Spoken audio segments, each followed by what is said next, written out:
Well, nobody said it was over when the Germans bombed Pearl Harbor, right? Well, don't tell Ron Paul supporters that the nomination fight is over.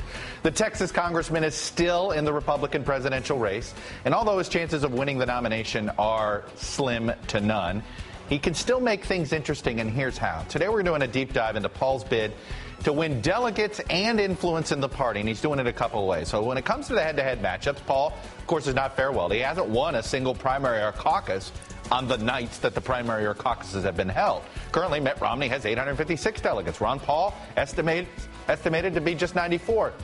But that's not the whole story, and it's not stopping the 77-year-old from campaigning and firing up his supporters wherever he goes.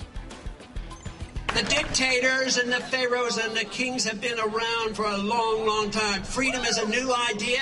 It was really developed in this country. We have lost our way, but we can find our way again, and that is what is happening now. Thank you very much. You know, the guy gets bigger crowds than Mitt Romney does. But the real fight for Ron Paul and his supporters is no longer on the campaign trail. What his campaign is focused on is the Republican convention in August, and it's working the delegate selection rules at county and state conventions around the country. And boy, is it paying off. Take Maine, for example. Romney won the narrow victory in the February caucuses, but it was a non-binding election, as we told you then. The actual delegates were chosen on Sunday in Augusta. And guess what? 21 of the 24 went to Ron Paul. He won the state of Maine as far as the convention rules are concerned. It was a different strategy in Nevada, another state that Romney won back in February. Now, those caucuses were binding. So Ron Paul can't win the delegates for himself. But what did his supporters do? They can still get chosen as the delegates. And they did. They won 22 of the 25 spots up for grabs. So that means while they can't vote for Ron Paul at the convention on the first ballot, they can carry his ideology with them to Tampa. And that means something, and I'll explain. Same story in Massachusetts. All the delegates are pledged to vote for their former governor.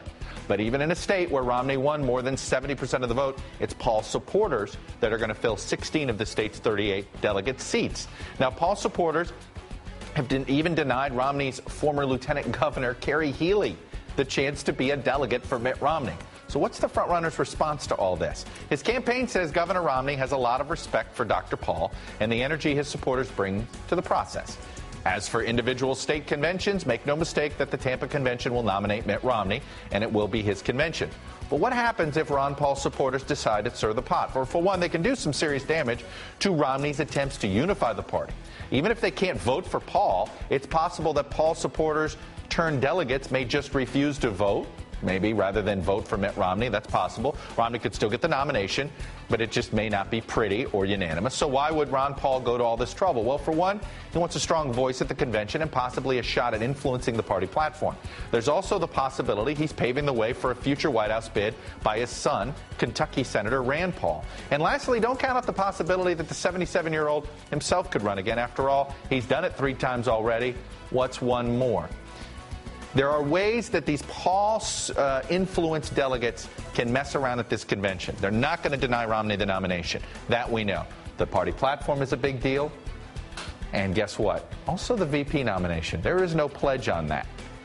If somehow Paul is somehow influencing 30, 40% of the delegates there, it's going to be a raucous convention. It's not going to make the prettiest of pictures that Mitt Romney's campaign would like to paint that week when it's supposed to be all about introducing the country to the Republican ticket.